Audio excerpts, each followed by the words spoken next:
ಈಗಿನ ಕಾಲಕ್ಕಂದ್ರೆ ಒಂದೂರಿಗೆ ಏನಿಲ್ಲ ಅಂದ್ರೆ 40,000-50,000 ರೂಪಾಯಿ ಉತ್ಪನ್ನ ಆಗುತ್ತೆ. ಈಗ ಒಂದು 15 ದಿವಸ ಈಗ 4 ತಿಂಗಳ ಸೇವೆ ಮಾಡಿದ್ರೆ 4-5 ಲಕ್ಷ ರೂಪಾಯಿ ಸಂಭಾವನೆ ನಾವು ಉತ್ಪನ್ನ ಆಗುತ್ತೆ. ನಾಟಕ ರಂಗಸ್ಥಳ ಪ್ರಥಮ, ಚಿತ್ರರಂಗಸ್ಥಳ ಹೀಗಾಗಿದ್ದು. ಈ ಎರಡಕ್ಕಿಂತ ಮುಂಚೆ ನಮ್ಮ ಕಲೆ ಆಯ್ತು, ನಿಮ್ದು ಕಲೆ ಹಾಗೂ ಆದ್ರೆ ನಮ್ಮ ಮಕ್ಕಳ ಮೊಮ್ಮಕ್ಕಳ ಸತಿಗೆ ಹೇಳೋಕ್ಕಿರಿ ಈ ಜಾನಪದ ಕಲೆ ಮರಿಬಾರ್ದು. ನಮ್ಮ ಕರ್ನಾಟಕದಲ್ಲಿ ಧಾರ್ಮಿಕ ಕಲೆ ಇರಬೇಕು, ಇನ್ನು ಹೆಚ್ಚಳಾಗಿ ಇರ್ಬೇಕು, ಇನ್ನು 1 ಮನೆಗೆ 10 ಮನೆ ಕಲಾವಿದರಾಗಿ ಬೆಳಿಬೇಕು ಅನ್ನೋ ಆಶೆ ನನ್ನಲ್ಲಿ. ಕಡೆಗೆ ಯಾವ ಪಾತ್ರ ಮಾಡ್ತೀವಿ ಅಂದ್ರೆ ಬೇಡ್ರ ಕಣ್ಣಪ್ಪನ ಪಾತ್ರ ಮಾಡ್ತೀವಿ ನಾವು. ಶಸ್ತ್ರ ಹಾಕ್ಯಂದು ಬೇಡ ಈ ಕಡೆ ನಮ್ಮ ಗದಗಿನ ಡಿಸ್ಟಿಕ್ ಒಳಗೆ ಸಿಂಧೂರು ಲಕ್ಷ್ಮಣ ಅಂತಾರೆ. ಈ ರಾಯಚೂರು ಕೊಪ್ಪಳ ಆ ಕಡೆ ಬೇಡ್ರ ಕಣ್ಣಪ್ಪ ಅವರು ದೊಡ್ಡ ಪಾತ್ರ. ಅದು ಆ ಪಾತ್ರ ನಾವು ಅವತ್ತು ಮಾಡ್ತೀವಿ ಅಂದ್ರೆ ನಾಳೆ ಪಾತ್ರ ಐತನಗೆ ಇವತ್ತೆಲ್ಲ ಊರಿಗೆಲ್ಲ ಹೇಳಿ ಬಂದ್ಬಿಟ್ರೆ ಆ ಊರನ್ನವ್ರು ಯಾರು ಹೊಲಕ್ಕ ಕೃಷಿಗೆ ಎಲ್ಲಿ ಹೋಗೋದಿಲ್ಲ. ಆ ಪಾತ್ರ ಅಂತ ಪರಿಚಯ ಕಾಯ್ಕೊಂಡು ನೋಡೋ ಪಾತ್ರ ಅದು. ಕಳ್ಳನ ಪಾತ್ರ ಅಂತಾರ, ಆಮೇಲೆ ಬೇಡ್ರ ಕಣ್ಣಪ್ಪನ ಪಾತ್ರ ಅಂತಾರ. ಈ ನಮ್ಮ ಭಾಗದಲ್ಲಿ ಸಿಂಧೂರು ಲಕ್ಷ್ಮಣ ಪಾತ್ರ ಅಂತಾರೆ. ಅವು ಮ್ಯಾಳಿಗೆ ಹಾರೋದು, ಶಸ್ತ್ರ ಹಾಕ್ಯಂಡದು, ಬಂಡಿ ಜಗ್ಗದು, ಟ್ಯಾಕ್ಟ್ರಿ ಜಗ್ಗದು ದೊಡ್ಡ ಬಲವಾನ್ ಪಾತ್ರ ಅದು. ಆ ಪಾತ್ರ ಮಾಡಿ ಮುಗಿದ ನಂತರ ಇನ್ನ ಕಡೆ ದಿವಸ ನಾವು ಭಿಕ್ಷೆ ಬೇಡ್ತೀವಿ. ಅವತ್ತು ಪಟ್ಟಿ ಸಿದ್ಧಿ ಪಾತ್ರ ಅಂತೇಳಿ, ಸಿದ್ಧಿ ಪಾತ್ರ ಅಂತೇಳಿ ಮಾಡ್ತೀವಿ. ಅದನ್ನ ಸಿದ್ಧಿ ಪಾತ್ರ ಅಂದ್ರೆ ಅದೊಂದು ಯಾವ್ದು ಸಿದ್ಧಿ ಬುಲ್ಬುಲ್. ಆಗಿನ ಕಾಲಕ್ಕೆ ಬ್ರಿಟಿಷ್ ಗೌರ್ಮೆಂಟ್ ದೊಳಗೆ ಸಿದ್ಧಿ ಬುಲ್ಬುಲ್ ಅಂತೇಳಿ ಮುಸಲ್ಮಾನರವ ಆ ಪಾತ್ರ ಮಾಡ್ಕೊಂಡು ಆವತ್ತು ನಾವು ಭಿಕ್ಷೆ ಬೇಡ ಭಿಕ್ಷೆ ಬೇಡಕ್ಕೆ ಅಂದ್ರೆ 7 ದಿವಸ ನೀವು ಪಾತ್ರಗಳನ್ನು ತೋರಿಸ್ತೀರಿ, ಸನ್ನಿವೇಶಗಳನ್ನು ತೋರಿಸ್ತೀರಿ, ಪುರಾಣ ಕಥೆಗಳನ್ನು ತೋರಿಸ್ತೀರಿ. ಹೌದ್ರಿ ಕೊನೆ ದಿವಸ ಮಾತ್ರ ನೀವು ಭಿಕ್ಷಾ ಬೇಡ್ತೀವಿ. ನೀವು ಅವರಿಂದ ನಿಮ್ಮ ಕಲೆಗೆ ಸಂಭಾವನೆ ಯಾರು 5 ರೂಪಾಯಿ ಕೊಟ್ರು, 10 ರೂಪಾಯಿ ಕೊಟ್ರು, 20 ರೂಪಾಯಿ ಕೊಟ್ರು. ಆಗಿನ ಕಾಲಕ್ಕೆ ಈಗಿನ ಕಾಲಕ್ಕೆ ಬಹಳ ಕೊಡಕತ್ತಾರ. ಈಗಿನ ಕಾಲಕ್ಕಂದ್ರೆ ಒಂದೂರಿಗೆ ಏನಿಲ್ಲ ಅಂದ್ರೆ 40,000-50,000 ರೂಪಾಯಿ ಉತ್ಪನ್ನ ಆಗುತ್ತೆ. ಈಗ ಒಂದು 15 ದಿವಸ ಈಗ 15 ದಿವಸ ಮಾಡ್ತೀವಿ. ಅದರಲ್ಲಿ ರಾತ್ರಿ ಯಾರು ಕಾರ್ಯಕ್ರಮ ಕರೀತಾರ, ಮತ್ತೆ ಮನೆಯಲ್ಲಿ ಸೇವೆ ಮಾಡಪ್ಪ ಅಂತಾರ, ಸಂಗೀತ ಕಾರ್ಯಕ್ರಮ, ಮತ್ತೆ ಹೆಣ್ಮಕ್ಳು ಹಾಡು ಅಂತಾರ, ಜಾನಪದ, ತತ್ವ ಪದ, ಗೀಗಿ ಪದ, ಬೀಸೋವು, ಕುಟ್ಟೋವು ಎಲ್ಲ ಪದ ಹಾಡ್ಕೊಂತ ಮನೋರಂಜನೆ ಮಾಡ್ಕೊಂತ ಊರಿಗೆ ಒಳ್ಳೇದಾಗ್ಲಿ, ವರ್ಷಕ್ಕೆ 2 ವರ್ಷಕ್ಕೊಮ್ಮೆ ಬರ್ತೀವಿ ಅಂತೇಳಿ. ಈಗ ಒಂದು ಊರಿಗೆ 50,000-60,000 ರೂಪಾಯಿ ಆದ್ರೆ ಅದ್ರಾಗ ಒಂದು 10,000 ರೂಪಾಯಿ ನಮ್ಗೆ ಖರ್ಚಾಗುತ್ತೆ. ಬಣ್ಣದ ಖರ್ಚು, ಊಟದ ಖರ್ಚೆಲ್ಲ, ಗಾಡಿ ಮೋಟರ್ ಖರ್ಚು, ಅದ್ರಾಗ ಒಂದು 23,000 ರೂಪಾಯಿ ಉಳಿತಾವ್ರ. ಹಂಗ ಒಂದು 4-5 ಊರು ಹಾಡ್ಕೊಂಡು ಬಂದ್ರೆ ಒಬ್ಬೊಬ್ಬರ ಭಾಗಕ್ಕೆ ಒಂದು 50,000-60,000 ರೂಪಾಯಿ ಕಾಯಂ ಬರ್ತಾವ. ಒಂದು 7-8 ಪಾಲು, ಒಬ್ರಿಗೆ ಒಂದು ಭಾಗ, 8 ಮಂದಿ ಇದ್ವು ಅಂದ್ರೆ 8 ಭಾಗ, ಒಂದು 55,000 ರೂಪಾಯಿ ಮನುಷ್ಯರಿಗೆ ಹೆಂಗ್ ಬರ್ತದೆ. ಒಂದು 3-4 ತಿಂಗಳು ಸೇವೆ ಮಾಡಿದ್ರೆ 4-5 ಲಕ್ಷ ರೂಪಾಯಿ ಸಂಭಾವನೆ ನಾವು ಉತ್ಪನ್ನ ಆಗುತ್ತೆ. ಅದ್ರಾಗೆಲ್ಲ ಹಂಚ್ಕೋಬೇಕಲ್ಲ, ಹಂಚ್ಕೊಂಡ್ರೆ ಮನುಷ್ಯ ಒಂದು 50,000-60,000 ರೂಪಾಯಿ ಬರ್ತಾವ. ಅದರಿಂದ ಉಪಜೀವನ ಆಗುತ್ತೆ ನಮ್ಗೆ. ಏನ್ ಬಹಳ ಸಕಲ ಸಂಪತ್ತಿ ನಮ್ಗೆ ಬೇಡ. ಕಾಲಕ್ಕೆ ಅದು ಏನು ಅಲ್ಲ. ಒಬ್ಬ ಮನುಷ್ಯ ಒಬ್ಬ ಪಾತ್ರಕ್ಕೆ ನಿಮ್ ಜೊತೆ ಬಂದಾರ ಅಂದ್ರೆ ಅವ್ರ ಮನೆಯೊಳಗೆ 4-5 ಜನ ಇರ್ತಾರೆ. ಅವ್ರ ಜೀವನಕ್ಕೆ ಸಾಲಂಗಿಲ್ಲ. ಆದ್ರೆ ಕಲೆ ನಮ್ಮ ಕಲೆ ನಾವು ಬಿಡಂಗಿಲ್ಲ. ಈ ಕಲೆ ಅಗುಲಿ ವೇಷದ ಕಲೆ ಪೂರ್ವದೊಳಗ 360 ದಿವಸನು ಹೋಗ್ತಿದ್ರಿ. ಹೌದ್ರಿ. ಈಗ ಸ್ವಲ್ಪ ಕಮ್ಮಿ ಕಮ್ಮಿ. ಯಾಕಂದ್ರೆ ನಾಟಕ ಕಲಾ ಈಗ ಭೂಮಿ ಮ್ಯಾಗಿರೋದು ರಂಗಸ್ಥಳ 2 ರೀ. ಒಂದು ಚಿತ್ರರಂಗ, 2ನೇದು ನಾಟಕ. ನಾಟಕ ರಂಗಸ್ಥಳ ಪ್ರಥಮ, ಚಿತ್ರರಂಗಸ್ಥಳ ಹೀಗಾಗಿದ್ದು. ಈ ಎರಡಕ್ಕಿಂತ ಮುಂಚೆ ನಮ್ ಕಲೆ ಆಯ್ತು, ನಿಮ್ದು ಕಲೆ ಆಯ್ತು. ಹಗಲು ವೇಷ, ಅದಕ್ಕೆ ಲೈಟ್ ಇಲ್ಲ, ಒಂದು ಪರ್ದೆ ಇಲ್ಲ, ಆಮೇಲೆ ಒಂದು ಸ್ಟೇಜ್ ಇಲ್ಲ, ನಿಂತು ನೋಡೋರು ಇಲ್ಲ. ಮನ್ಯಾಗ ಒಬ್ರು ಇಲ್ಲಪ್ಪ ಅಂದ್ರೆ ಆ ಮನೆ ಮುಂದೆ ನಾವು ಜಾನಪದ ಹಾಡೇ ಹೋಗ್ಬೇಕು. ಆಗಿನ ಕಾಲದಲ್ಲಿ ಪ್ರಾಚೀನ ಕಾಲ ಅಂತಾರೆ ಇದಕ್ಕೆ, ಸನಾತನ ಧರ್ಮ. ಸನಾತನ ಧರ್ಮ ಕಾಲದಲ್ಲಿ ಹುಟ್ಟಿದಂತ ಬಣ್ಣ ಇದ್ದಿಲ್ಲ ಅಂತಾರೆ ನಮ್ಮ ಅಜ್ಜವ್ರು ಹೇಳ್ತಿದ್ರು. ಈಗ ಬಣ್ಣ ಬಂದವಪ್ಪ, ಅವು ಬಾಣ್ ಇದ್ದಿಲ್ಲ. ಹಂಗ ಆವಾಗ ಏನಿಲ್ಲ, ಒಂದು ಕ್ಯಾವಿ ಕಲ್ ಅಂತೇಳಿ ಇರ್ತಿದ್ವು. ಮುಂದೆ ಅಮಾಸಿ ಹುಣ್ಣಿಗೆ ಬಾಗಲಕ್ಕ ಕೆಂಪದ್ ಬಣ್ಣ ಬಿಡಿತಾರ ನೋಡ್ರಿ, ಅಂತ ಬಣ್ಣ ಇದ್ವು ಅಂತ. ಅವನ್ನ ಮಸಿ ಹಚ್ಕೊಂಡ್ ಹಂಗ ಪಾತ್ರ ಮಾಡ್ಕೊಂಡ್ ಹೋಗಿದ್ರಂತೆ. ಹೌದ್ರಿ. ಅವಾಗ ಬೆಳ್ಳಿ ರೂಪಾಯಿ ಇದ್ದ ಕಾಲಕ್ಕೆ, ಬೆಳ್ಳಿ ರೂಪಾಯಿ ನಾಣ್ಯ ಇದ್ದ ಕಾಲಕ್ಕೆ ಮಾಡ್ಕೊಂಡ್ ಹೋಗಿದ್ರಂತ. ಅವಾಗ ಬೆಳೆ ಬಟ್ಟೆ ಅನ್ನೋದು ಬಂಗಾರ ಅಂತ ಆಗಿನ ಕಾಲಕ್ಕೆ ಅವ್ರಿಗೆ. ಆಗಿನ ಕಾಲದಿಂದ ನಮ್ಮ ಕಲಾವೃತ್ತಿ ಬಂದಿದೆ. ಈಗಾದ್ರೂ ಅದನ್ನ ನಾವು ಸಂಪ್ರದಾಯದಿಂದ ನಡ್ಸ್ಕೊಂತ ಹೊಂಟಿವ್ರಿ. ಆ ಭಗವಂತ, ಆ ತಾಯಿ ಒಳದಮ್ಮ ನಮ್ಮನ್ನೆಲ್ಲರೂ ಕಾಪಾಡಕತ್ತ. ಅದ್ರಲ್ಲಿಂದ ನಾವು ಗಂಜಿ ಊಟ ಮಾಡಕತ್ತಿ. ಆದ್ರೆ ನಮ್ಮ ಮಕ್ಕಳ ಮೊಮ್ಮಕ್ಕಳ ಸತಿಗೆ ಹೇಳೋಕ್ಕಿರಿ ಈ ಜಾನಪದ ಕಲೆ ಮರಿಬಾರ್ದು. ನಮ್ಮ ಕರ್ನಾಟಕದಲ್ಲಿ ಧಾರ್ಮಿಕ ಕಲೆ ಇರಬೇಕು, ಇನ್ನು ಹೆಚ್ಚಳಾಗಿ ಇರ್ಬೇಕು, ಇನ್ನು 1 ಮನೆಗೆ 10 ಮನೆ ಕಲಾವಿದರಾಗಿ ಬೆಳಿಬೇಕು ಅನ್ನೋ ಆಶೆ ನನ್ನಲ್ಲಿ. ನಿಮ್ಗ ಈಗ ನಿಮ್ಮ ಮನೆ ವಿಚಾರಕ್ಕೆ ಬರೋಣ. ನಿಮ್ಗ ಮಕ್ಕಳು ಎಷ್ಟು ಜನ? ನನಗೊಂದು 5 ಮಂದಿ ಗಂಡ ಮಕ್ಕಳು ಇದಾರೆ. 5 ಮಂದಿ. ಈತನ ಹಿರಿಯ ಮಗ. ಇವ್ರು ದೊಡ್ಡವ್ರು. ಅದನ್ನ ಹಾರ್ಮೋನಿ ಕಲ್ಸಾಕತ್ತೀನಿ, ಇನ್ನೊಂದು ಹುಡುಗ ತಬಲಾ ಕಲ್ಸಾಕತ್ತೀನಿ, ಒಬ್ಬನಿಗೆ ವೇಷದ ಪರಿಚಯ ಕಲ್ಸಾಕತ್ತೀನಿ. ಹಿಂಗಾಗಿ ಎಲ್ಲ 5 ಜನನು ಇದನ್ನ. ಹೌದ್ರಿ. 2 ಹುಡುಗರು ಸಣ್ಣವ್ರು ಅದಾರ್ರಿ, ಅವ್ರು ಸಾಲಿಗೆ ಹೋಗ್ತಾರ. 3 ಅಂತೂ ಒಬ್ಬನ ಪೆಟ್ಟಿಗೆ, ಒಬ್ಬ ತಬಲಾ, ಒಬ್ಬ ಹಾಡ್ಕಿ, 3 ಸಣ್ಣವ್ರು. ಮತ್ತೆ ಅವ್ರಿಗಾರ ಎಜುಕೇಶನ್ ಕೊಡೋದು ಏನರಿ, ಮತ್ತ ಅವ್ರ ಆನೆ ಬಾರ್ದಾಗ ಏನ್ ಬರ್ದೈತಿ ಏನೋ ನನಗಂತೂ. ಮತ್ತ ಅವ್ರು ಕಲಿತಾರೋ ಬಿಡ್ತಾರೋ ಗೊತ್ತಿಲ್ಲ. ಮತ್ತೆ ಈ 3 ಮಕ್ಳಿಗಂತೂ ನಾನು ಸಂಗೀತ ಅಭ್ಯಾಸ ಮಾಡ್ಸಕತ್ತೀನಿ. ಗೋವಿಂದಪ್ಪ, ಈಗ ನೀವು ನಿಮ್ಮ ಮೂಲ ಕಲಾ ಪ್ರಕಾರಗಳಾದಂತ ನೀವು ಈ ಎಲ್ಲಾ 8 ದಿವಸಗಳ ಕಲಾ ಪ್ರಕಾರ ಹೇಳಿ ಹೌದ್ರಿ. ಇದ್ರ ಜೊತೆಗೆ ನೀವು ಜನಪದ ಕಲೆ ಬೆಳೆಸ್ಕೊಂಡ್ ಬಂದಿರಿ. ಹೌದ್ರಿ. ಇನ್ ಆ ವಿಚಾರಕ್ಕೆ ಸಂಬಂಧಪಟ್ಟಂಗೆ ಹೇಳೋದಾದ್ರೆ ಈ ಜನಪದ ಕಲೆ ಒಳಗ ಯಾವ್ಯಾವು ನೀವು ಏನೇನ್ ಪರ್ಫಾರ್ಮೆನ್ಸ್ ಈ ಜನಪದ ಕಲೆಯೊಳಗ ತಾಯಿ ಬಗ್ಗೆ ಒಂದಿಷ್ಟು ಆಡದವ್ರಿ. ತಾಯಿಯನ್ನ ಯಾವ ರೀತಿಯಾಗಿ ನಾವು ಯಾವ್ದು ನೆನಪು ಮಾಡ್ಕೊ ತಾಯಿ ನಿನ್ನ ಉಪಕಾರವನ್ನು ಎಂದಿಗೆ ಮರೆಯಬಾರದು ಅಂತೇಳಿ ಅದು ಒಂದು. ಆಮೇಲೆ ತಾಯಿಯೇ ಮನಿ ದೇವರು, ಮನಿಗಿಂತ ದೇವರು ಯಾವುದಿಲ್ಲ, ತಾಯಿ ಪಾದ ದಿವ್ಯ ಪಾದ, ತಾಯಿ ಮಾತು ಅಮರವಾದದ್ದು ಅಂತೇಳಿ ಈ ಜನಪದ ಒಂದು ಇದನ್ನೊಂದು ಆಡ್ಕೊಂತ ಬರ್ತೀವ್ರಿ.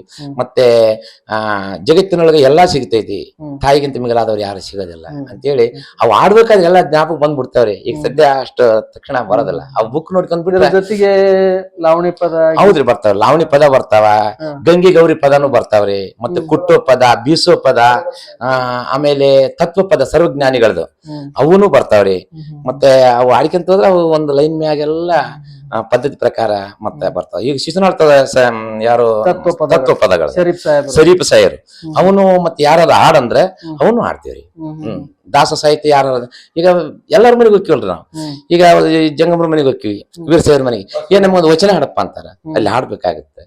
ಮತ್ತೆ ಆಮೇಲೆ ಇಸ್ಲಾಂ ಧರ್ಮದ ಮನೆಗೆ ಹೋಗ್ತೀವಿ ಸೇವೆ ಮಾಡ್ಕೊಂತ, ಒಂದ್ ಸರಿ ಬರ್ದ ಹಾಡಪ್ಪ ಅಂತಾರ, ಅಲ್ಲಿ ಹಾಡ್ಬೇಕ. ಮೋಹದ ಎಂಡತಿ ತೀರಿದ ಬಳಿಕ ಮಾವನ ಮನೆ ಇನ್ಯಾಕು, ಸಾವು ನೋವಿಗೆ ಬಾರದ ಬೀಗನ ಮಾತಿನ ಅಂಗ ನನಗೆ ಅಂತೇಳಿ ಇಂಥವೆಲ್ಲ ಆಡ್ಕೊಂತ ಬರ್ತೀವಿ. ಆಮೇಲೆ ಪಂಚಮಸಾರವ್ರ ಮನೆಗೆ ಹೋದಾಗ ಒಂದು ಶರಣ ಬಸವಣ್ಣವ್ರದ ಒಂದು ಹಾಡಪ್ಪ ಅಂತಾರೆ, ಅಲ್ಲಿ ಶರಣರ ಆಡ್ಬೇಕಾಗತ್ತೆ. ಉಳ್ಳವರು ಶಿವಾಲಯ ಮಾಡುವರಯ್ಯ ನಾನೇನು ಮಾಡಲು ಬಡವ. ಆಮೇಲೆ ಇನ್ನೊಬ್ರು ಸ್ವಾಮಿಯವ್ರ ಮನೆಗೆ ಹೋಗಿ ಇಲ್ಲಿ ನಮ್ಮ ಯಾರು ಯಡಿಯೂರು ಸಿದ್ಧಲಿಂಗೇಶ್ವರದ ಆಡಪ್ಪ ಅಂತಾರೆ, ಕರುಣಾಳು ಯಡಿಯೂರು ಸಿದ್ಧಲಿಂಗೇಶ್ವರ ಹಿಂಗ ಆಡ್ಬೇಕಾಗತ್ತೆ.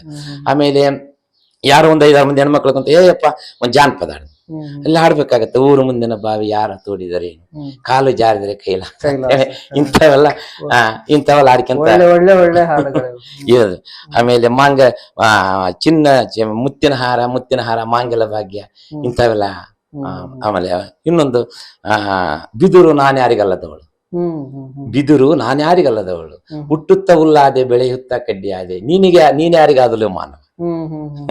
ಇಂಥವೆಲ್ಲ ತತ್ವ ಪದಗಳು. ಯಾಕಂದ್ರೆ ನಮ್ಮ ಕಲಾಕ್ಷೇತ್ರದೊಳಗ ಸಂಗೀತ ಕಮ್ಮಿ ರೀ, ರಾಗ ಕಮ್ಮಿ. ನಮ್ಮ ಜಾನಪದ ಅಂದ್ರೆ ಏನು, ಮನುಷ್ಯರಿಗೆ ಅನುಭವ ಇಲ್ಲದಂತವರಿಗೆ ಅನುಭವ. ಹತ್ತಿಗೆ ಸೊಸಿ ಆ ರೀತಿಯಾಗಿ ನಡ್ಕೋಬೇಕು ಆ ಪದ, ಸೊಸಿಗೆ ಅತ್ತಿ ಆ ರೀತಿಯಾಗಿ ನಡ್ಕೋಬೇಕು ಆ ಪದ. ಆಮೇಲೆ ಅವ್ರ ಮನೆಯವರು ಎಲ್ಲಾರು ಹೆಂಗ್ ಚಂದಾಗಿರ್ಬೇಕು, ಮನಿ ಬಾಳಿ ಹೆಂಗ್ ಚಂದ ನಡೆಸ್ಬೇಕು, ಸಂಸಾರವೆಂಬುವ ಸಡಲಿನಲ್ಲಿ ಬಿದ್ದು ಜೀವನ ವ್ಯರ್ಥ ಮಾಡ್ಕೊಂಡು ಎಲ್ಲರೂ ನನ್ನವರಿಂದ ತಿಳಿದುಕೊಂಡು ನಡಿ ಅಂತೇಳಿ ಈ ತತ್ವ ಪದಗಳನ್ನ ರಚನೆ ಮಾಡಿ ಅನುಭವ ಇರ್ತದೆ. ಇದು ಯಾಕಂದ್ರೆ ನಮ್ಮ ಕಲೆ ಜನಜಾಗೃತಿ. ಕೊಡಬೇಕು ಉತ್ತಮನೆಗೆ ಮಗಳನ್ನ ಇಡಬೇಕು ಈಶ್ವರನಲ್ಲಿ ಭಕ್ತಿ. ಉತ್ತಮ ಕಲಾವಿದರ ಸೇವಾ ಮಾಡಿದ್ರೆ ಅವ್ರಿಗೂ ಒಳ್ಳೇದು, ನಮಗೂ ಒಳ್ಳೇದು. ನಮ್ಮಿಂದ ಜ್ಞಾನ ಅವ್ರಿಗೆ ಬಂದಿರ್ತೈತೆ, ಅವರಿಂದ ಕೊಟ್ಟಂತಹ ದಾನ ದಕ್ಷಿಣ ನಮ್ಮ ಹೊಟ್ಟಿ ಪಾಡಿಗೆ ಉದ್ಧಾರ ಆಗತ್ತೆ. ಇಷ್ಟೇ, ಇನ್ನೇನಿಲ್ಲ. ನಮ್ಮ ವಂಶ ಪಾರಂಪರ್ಯ ಇನ್ನೊಂದೇನೈತ್ರಿ ಅಂದ್ರೆ ನಮ್ಮ ಜಾತಿ ಧರ್ಮದೊಳಗೆ ಗರ್ವ ಅಹಂಕಾರ ಮತ್ತೆ ಏಕಕ್ಷರ ಮಾತಾಡೋದು ನಾವಷ್ಟೇ ಅಲ್ರಿ. ನಮ್ಮ ಜನಾಂಗ ಯಾರಾದ್ರೂ ಬಂತು ರೀ ಅನ್ನೋ ಶಬ್ದ ಬಿಟ್ರೆ ನಾವು ಅನ್ಯ ಶಬ್ದ ಮಾಡಿದ್ರ ಅಣ್ಣವ್ರ ಬರ್ರಿ ಅಪ್ಪಾಜಿಯವರ ನಯ್ಯ ನುಡಿ. ಯಾಕಂದ್ರೆ ನಾವು ಈ ದೇಶದವರಲ್ಲ, ಯಾವುದೋ ಕಾಲದಲ್ಲಿ ಸನಾತನ ಧರ್ಮದಲ್ಲಿ ಬೇರೆ ದೇಶದವ್ರನ್ನ ಬಂದವರು ಈ ದೇಶಕ್ಕೆ ಬಂದಾಗ ಈ ದೇಶದವರ ತಂದೆ ತಾಯಿ ಅಂತೇಳಿ ನಮ್ಮನ್ನ ನಂಬಿಕೊಂಡು ನಮ್ಮನ್ನೊಂದು ಮಕ್ಕಳಂಗ ಒಡೆಯಾಕ ಕಟ್ಕೊಂಡಿದ್ದ ದಿಕ್ಕ, ಅದಕ್ಕೆ ಈ ದೇಶಕ್ಕೆ ನಾವು ತಂದೆ ತಾಯಿ ಅಂತೇಳಿ ಒಂದು ನಂಬಿಕೆ. ಇದೇ ರಾಜ್ಯ ನಮ್ಗೆ ತಂದೆ ತಾಯಿ, ನಾವು ಇವ್ರಿಗೆ ಮಕ್ಕಳು ಅಂತೇಳಿ ನಾವು ಜೀವನ ಮಾಡ್ಕೊಂತ ಬಂದಿವ್ರಿ. ಈ ಕರ್ನಾಟಕದಲ್ಲಿ ಬಂದಿದ್ದಕ್ಕೆ ಯಾರಿಗೂ ಅನ್ಯಾಯ ಆಗಿಲ್ಲ, ಎಲ್ಲರಿಗೂ ಹೊಲ ಮನಿ ಜಾಗ ಆ ಧರ್ಮಸ್ಥಳ ಮಂಜುನಾಥ ಕೃಪೆಯಿಂದ ಈ ಜಗನ್ಮಾತೆ ಕೃಪೆಯಿಂದ ನಮ್ಮನ್ನ ಮತ್ತೆ ವಾಪಸ್ಸು ಈ ಕರ್ನಾಟಕ ಮಾತೆಗೆ ನಮ್ಮನ್ನ ಕಳಿಸಿಲ್ಲ. ಅದಕ್ಕೆ ನಾವೇನಂತೀವಿ, ಏನೇ ಬರ್ಲಿ ನಮ್ಗೆ ಕನ್ನಡ ಇರ್ಲಿ, ಎಂಥ ಪರಿಸ್ಥಿತಿ ಬರ್ಲಿ ನಮ್ಮ ಕರ್ನಾಟಕ ಚಂದ ಆಗಿರ್ಲಿ, ಜೈ ಹಿಂದ್ ಜೈ ಕರ್ನಾಟಕ ಮಾತ ಅಂತೇಳಿ ನಾವ್ ಅಂತೀವಿ. ಇಷ್ಟೇ. ಈಗ ನಿಮ್ಮ ಈ ಕಲಾ ಪ್ರಕಾರ 8 ದಿವಸ ಪ್ರದರ್ಶನ ಮಾಡೋ ಕಲಾ ಪ್ರಕಾರಗಳಾತು, ಈ ಕೆಲವು ಹಾಡಂತೂ ಬೇರೆಯವ್ರು ಬರ್ದದ್ದು. ಹೌದ್ರಿ. ಇವಕ್ಕೆಲ್ಲ ಸಾಹಿತ್ಯ ಹೆಂಗ ನೀವು? ಸಾಹಿತ್ಯ ಹೆಂಗಂದ್ರೆ ನೋಡ್ರಿ, ಒಂದಿಷ್ಟು ಭಜನೆ ದಾಟಿರ್ತಾವ. ಅಂದ್ರೆ ನಿಮ್ ಸನ್ನಿವೇಶಗಳ ಸಾಹಿತ್ಯ. ನಾವು ಈ ಸನ್ನಿವೇಶಗಳ ಸಾಹಿತ್ಯ ಏನ್ರಿ, ಈಗ ಒಂದು ಲಮಣಿಯರ ಪಾತ್ರ ಮಾಡ್ತೀವಿ, ಆಮೇಲೆ ಒಂದು ಬ್ರಾಹ್ಮಣರ ಪಾತ್ರ ಮಾಡ್ತೀವಿ, ಆಮೇಲೆ ಒಂದು ರಾವಣ ಕುಂಭಕರ್ಣ ಪಾತ್ರ ಮಾಡ್ತೀವಿ, ಆಮೇಲೆ ಶೂರ್ಪನಖಿ ಪಾತ್ರ ಮಾಡ್ತೀವಿ. ಇವೆಲ್ಲ ಮಾಡಿದಾಗ ಆ ಕಥೆಗೆ ಸಂಬಂಧಪಟ್ಟಂತ ಆ ಪುರಾಣದೊಳಗೆ ಇದ್ದಂತ ಇತಿಹಾಸ ತಗೋತೀವ್ರಿ ನಾವು.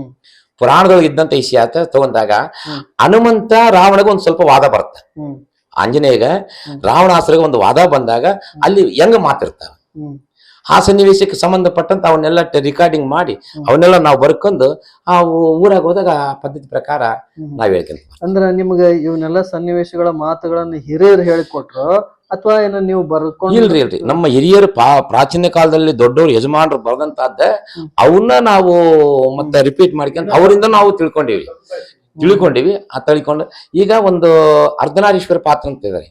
ಒಬ್ಬರೇ ಡಬಲ್ ರೋಲ್ ಅದು. ಒಂದ್ ಕಡೆಗೆ ಪಾರ್ವತಿ, ಮತ್ತೊಂದು ಕಡೆಗೆ ಪರಮೇಶ್ವರ ಮಾಡ್ಕೊಂಡ್ ಬಂದಾಗ ಅದು ಪ್ರಥಮ ತೆಲುಗಿನಲ್ಲಿ ಹುಟ್ಟಿದ್ದು. ತೆಲುಗಿನಲ್ಲಿ ಹುಟ್ಟಿದಾಗ ಆ ತೆಲುಗಿನ ಪದ್ಯ ಒಂದೈತ್ರಿ, ಅದನ್ನ ನಾವು ಕನ್ನಡದಾಗ ಬರ್ಕೊಂಡ್ವಿ. ಪ್ರಥಮ ಪದ್ಯ ಏನೈತಪ್ಪ ಅಂದ್ರೆ, ತೆಲ್ಲಟಿ ಮೇನಿವಾಡು ಸುಮತೀಲಿನ ಮಿಕ್ಕಿನ ಕಂಟಿವಾಡು ಗೋಬಲ್ಲು ಎಕ್ಕುವಾಡು ಭಾಗ್ಯ ವಿಲಾಸಂಬು ಪಾರ್ವತಿ ಈ ಭುವನಮಲಿ. ಅಂದ್ರೆ ತೆಲ್ಲಟಿ ಮೀನುವಾಡು ಭೃಂಗೀಶ್ವರ ಪರಮಾತ್ಮನ ಕೇಳಕತ್ತಾನೆ. ತೆಲ್ಲಟಿ ಮೀನು ಬೀಳೇದು ಏನಿದಂತ, ಇದು ನಂದೀಶ್ವರ. ಸುಮತೀಲಿನ ಮಿಕ್ಕಿನ ಕಂಟಿವಾಡು, ಇದ್ರ ಮೇಲೆ ಯಾರು ಕುಂತಾರ? ಪರಮಾತ್ಮನ ಕುಂತಾರ. ಗೋಬಲ್ಲುವ ಎಕ್ಕುವಾಡು, ಗೋಬಲ್ಲವ ಗೋ ಅಂದ್ರೆ ಗೋಮಾತ, ಅದ್ರ ಮೇಲೆ ಯಾರು ಕುಂತಾರ? ಪರಮಾತ್ಮ ಕುಂತಾರ. ಪರಮಾತ್ಮನ ಮೇಲೆ ಯಾರು ಕುಂತಾರ? ಗಂಗಮ್ಮ ಕುಂತಾಳ. ಆಮೇಲೆ ಮತ್ತೆ ಪಾರ್ವತಿ ಎಲ್ಲೊಂದು, ನಿನ್ನ ಬಿಟ್ಟು ಪಾರ್ವತಿ ಎಲ್ಲೊಂದು, ಗೋಬಲ್ಲುವೆಕ್ಕು ಭಾಗ್ಯ ವಿಲಾಸಂಬು ಪಾರ್ವತಿ ಭುವನಮಲಲಿ. ಇದು ಪಾರ್ವತಿ ಎಲ್ಲೊಂದು ಭೂಲೋಕದಾಗ ಅದಾಳ ಅಂತೇಳಿ ನಾವು ಹುಡುಕಾಕ್ ಬಂದಿನಪ್ಪ ಪಾರ್ವತಿನ ಅಂತೇಳಿ ಈ ಪದ್ಯದೊಳಗೆ ಏನದಲ್ಲ. ಮತ್ತೆ ಅದು ಕನ್ನಡದಲ್ಲಿ ರಿಪೀಟ್ ಮಾಡಿ ನಾವು ಕನ್ನಡದಲ್ಲಿ ಸ್ಥಿತಿಗೆ ಹೇಳ್ಬೋದು. ಅರ್ಧಮುದಾನಂ ವೈರೀನಾಂ ಗಿರಿಸ್ವಶ್ಚಾಮೃತಂ ದೇವಿ ಜಲತ ಅಂಬಸಾಗರಂ ಶಶಿಕಲಂ ನಾಗಾಮಿ ಪಂಚಮಾಸ್ತಲಂ. ಶಶಿಕಲಂ ನಾಗಾಮಿ ಪಂಚಮ, ಶಶಿಕಲ ಮಾತ ಜಗನ್ಮಾತ. ಪಂಚಮಾಸ, ಪಂಚ ಅಂದ್ರೆ 5, ಪಂಚಮುಖದಲ್ಲಿ ಹುಟ್ಟಿದಂತ ರೇಣುಕ, ಧಾರಕ, ವಿಶ್ವಕರ್ಣ, ದೀನಕರ್ಣ ಅಂತ 5 ಮಂದಿ ಗಣಾಸ. 5 ಮಂದಿ ಗಣಾಸರು ಪಾರ್ವತಿಗೆ ಏನಾಗ್ಬೇಕು? ಅವ್ರ ಮಕ್ಕಳೇ, ಇವ್ರ ಮಕ್ಕಳೇ. ಪರಮಾತ್ಮ ಪಾರ್ವತಿಗೆ ಏನಾಗ್ಬೇಕು? ಪಾರ್ವತಿಗೆ ಪರಮಾತ್ಮ ಏನಾಗ್ಬೇಕು? ಬಹಳ ಮಂದಿ ಚರ್ಚೆ ಕೇಳ್ಯಾರ ನಮ್ಮನ್ನ. ಪಾರ್ವತಿ ಪರಮಾತ್ಮ ಏನಾಗ್ಬೇಕು ಅಂತ ಕೇಳಿದ್ರೆ, ಮೂಲ ಸೃಷ್ಟಿಯೊಳಗ ಬ್ರಹ್ಮ ವಿಷ್ಣು ಮಹೇಶ್ವರ ಹುಟ್ಟೋದಕ್ಕಿಂತ ಮುಂಚೆಕ ಮೂಲ ಸೃಷ್ಟಿಯೊಳಗ ಪಾರ್ವತಿ ಆದಿಶಕ್ತಿ ಪರಮಾತ್ಮನಿಗೆ ತಾಯಿ. ಆ ಜಗಜ್ಜನನಿ ಜಗನ್ಮಾತೆ ಸೃಷ್ಟಿಕರ್ತೆ ಮೂಲ ಸೃಷ್ಟಿಯೊಳಗ ಪರಮಾತ್ಮನಿಗೆ ಪಾರ್ವತಿ ತಾಯಿ ಆಗ್ಬೇಕು. ನಂತರ ಆ ಕಾಂಡ ಬೆಳೆದ ಮೇಲೆ ಮತ್ತೆ ಬ್ರಹ್ಮ ವಿಷ್ಣು ಮಹೇಶ್ವರಿಗೆ ಲಕ್ಷ್ಮಿ ಪಾರ್ವತಿ ಸರಸ್ವತಿ ಈಗ ಬಂದ್ಬಿಡ್ತು ಅಂತೇಳಿ ಅವೆಲ್ಲ ಪಾತ್ರ ಹಿಂಗ ಮಾಡ್ಕೊಂತ ಇವು ಅಂತ ಜಂಗಮರ ಪಾತ್ರ ಮಾಡ್ಕೊಂತೀವಿ. ಇವರು ಹಿರೇಮಠ ಸ್ವಾಮಿಯರ್ ಅಂತ ಒಂದು ವೇಷ, ಅವ್ರು ಚಿಕ್ಕಮಠ ಸ್ವಾಮಿಯರ್ ಅಂತ ಹೇಳಿ ವೇಷ, ನಾವು ದೊಡ್ಡ ಸಿದ್ಧಾರೂಢ ಮಾಡೋದು ಅಂತೇಳಿ ವೇಷವು. ಅಲ್ಲಿ ಹೋಗ್ಬಿಡೋದು, ಮನೆ ಮುಂದಕ್ಕೆ ಹೋಗಿ ಕುಂದ್ರೋದು. ಯಾವ್ರಪ್ಪ ಸ್ವಾಮಿಯರ್ ಯಾವ್ರಿಂದ? ನಾವು ಇಲ್ಲಿ ಬಂದಿವ್ರಿ. ನಿಮ್ ಮಠ ಯಾವ್ದ್ರು? ನಮ್ಮ ಮಠ ಯಾವ? ಮಂದಿ ನಗಿಸ್ಬೇಕಲ್ಲಿ, ಅವ್ರಿಗೆ ಮನೋರಂಜನೆ ಆಗ್ಬೇಕು. ನಿಮ್ ಮಠ ಯಾವ್ದು? ನಮ್ಮ ಮಠ ಹಳದಂಡೆಗೆ ಐತ್ರಿ. ಇಲ್ಲ ಇವನ್ ಹಳದಂಡೆಗೆ ಯಾವ್ದು? ಹಳದಂಡೆಗೆ ಯಾವ ಮಠ ಐತಿ? ಹಳದಂಡ ಕುತ್ತಿಗೆ ಮಠ ಐತ್ರಿ. ಕಡಿಯ ಮಠ, ಕುತ್ತಿಗೆ ಮಠ. ಆಯ್ತು ಬಿಡ್ರಿ. ಮತ್ತೆ ಸ್ವಾಮಿಯರಿಗೆ ಹೆಂಗ್ರಿ ಪೂಜೆ ಮಾಡೋದು? ನಾವ್ ಚಂದಾಗಿ ಮಾಡ್ತೀವ್ರಿ. ಸ್ವಾಮಿಯರ್ ಕುಂತ್ ಪೂಜೆ ಮಾಡ್ಬೇಕಾದ್ರೆ ಗುದ್ದು ಮಳ ಮ್ಯಾಕ್ ಹೋಗ್ತಾರ ಅಂತೇಳಿ ಜನ ನಗಸಕ್ ಅಷ್ಟೇ ಮನೋರಂಜನೆ. ಅಂದ್ರೆ ನಿಮ್ದು ಈ ಅಧ್ಯಾತ್ಮದ ಜೊತೆಗೆ ಹಾಸ್ಯ ಕಲಾ. ಬರೀ ಅಧ್ಯಾತ್ಮಿಕ ಹೇಳ್ಕಂತಂದ್ರೆ ಮಂದಿ ಬೋರ್ ಆಗುತ್ತೆ ಅಂತೇಳಿ ಒಂದು ನಗಿಸೋದು, ನಗಿಹನಿಗಳಂತೇಳಿ. ಹಿಂಗಾಗಿ ನಮ್ ಸ್ವಾಮಿಯರ್ ಪೂಜೆ ಕುಂತ್ರೆ ನಿಮ್ಮ ಬಿನಯಕ್ಕೆ ಏನೇನ್ ಬೇಕ್ರಿ?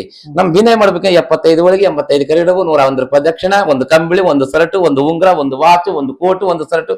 ಹಿಂದಿದ್ದವನೇ ಅಂತ ಒಂದು ಬಿಗ್ತನಂಗ ಮಾಡ್ಕೊಂಡು ಹೋಗ್ಬಿಡಪ್ಪ. ಅದು ಕಲೆ ನಗ್ಸಾಕ ಜನಕ್ಕೆ. ಹಿಂಗ ಕಲೆ ವೃತ್ತಿ ಅದರಿ. ಮತ್ತ ಆಮೇಲೆ ನಾವ್ ಈ ಜಾನಪದ ಕಲೆ ನಡ್ಸ್ಕೊಂತ ಬಂದ್ಸುಟ್ಟು ಒಂದಿಷ್ಟು ನನಗೆ ಸನ್ಮಾನ ಮಾಡಿದ್ರು ಕಲಾ ದೇವತೆ ಒಳಗೆ, ಜಾನಪದ ಒಳಗೆ. ಮತ್ತ ಅವು ತೋರ್ಸಂದ್ರ ನಿಮ್ಗೆ ನಿಮ್ಗೆ ನಾನು ಅದ ಕೇಳ್ಬೇಕು ಅನ್ಕೊಂಡೆ. ಯಾವ್ಯಾವ ಪ್ರಶಸ್ತಿಗಳು ನಮ್ಗೆ ನೋಡ್ರಿ, ಇಲ್ಲಿ ಇದು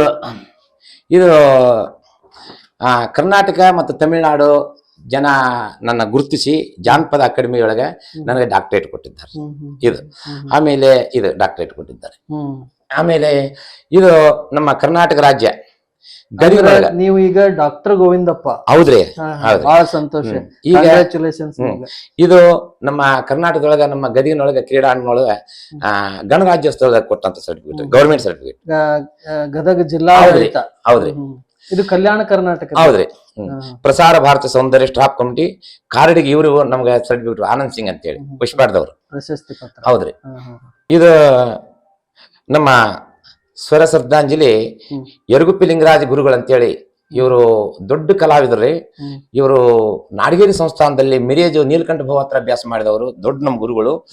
ಆಮೇಲೆ ಅವರು ಸನ್ಮಾನ ಕಾರ್ಯಕ್ರಮದೊಳಗೆ ನಮ್ಗೆ ಪುಣ್ಯತಿಥಿ ಹೋಗಿ ಜಾನಪದ ಆಡಿದ್ದಕ್ಕೆ ಇವ್ರು ನಮ್ಗೆ ಸನ್ಮಾನ ಮಾಡಿ ಇವ್ರು ಸರ್ಟಿಫಿಕೇಟ್ ಕೊಟ್ಟಿದ್ರಿ.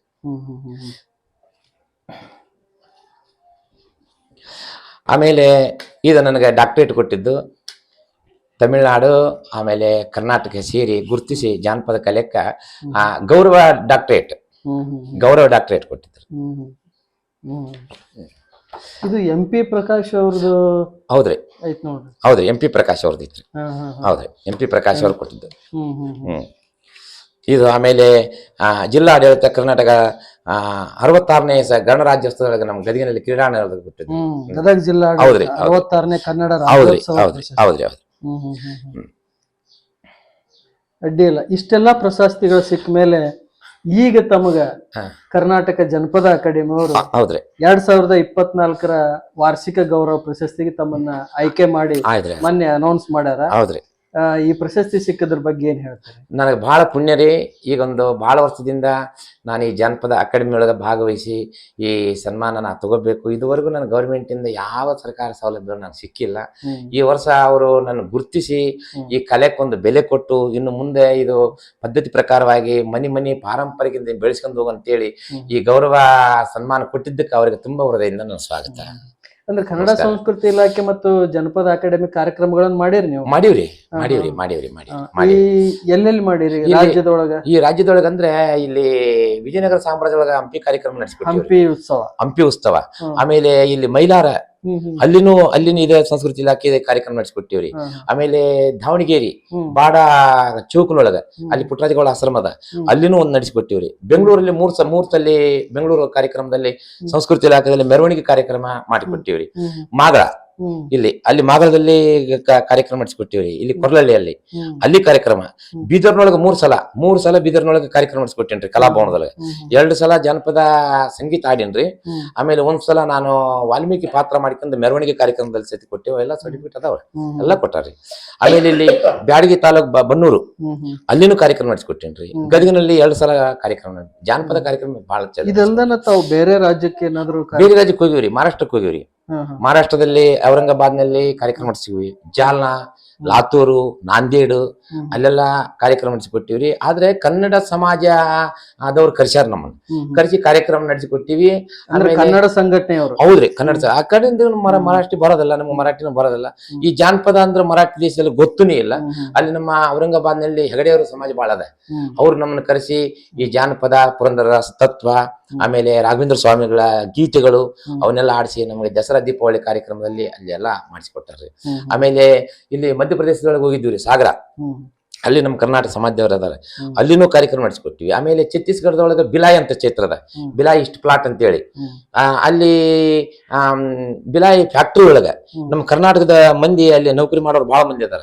ಅವರು ನಮ್ಮನ್ನು ಗುರುತಿಸಿ ಕರೆಸಿ ಅಲ್ಲಿನೂ ಕಾರ್ಯಕ್ರಮ ನಡೆಸಿಕೊಟ್ಟಿವ್ರಿ. ಅಲ್ಲಿ ಜನಪದ ಆಡ್ಕೊಂಡ್ ಬಂದಿವಿ. ಕಾರ್ಯಕ್ರಮ ಎಲ್ಲ ಸರ್ಟಿಫಿಕೇಟ್ ಅದಾವ್ರಿ, ಕೊಟ್ಟಾರ. ಅಲ್ಲಿ ನಡೆಸಿ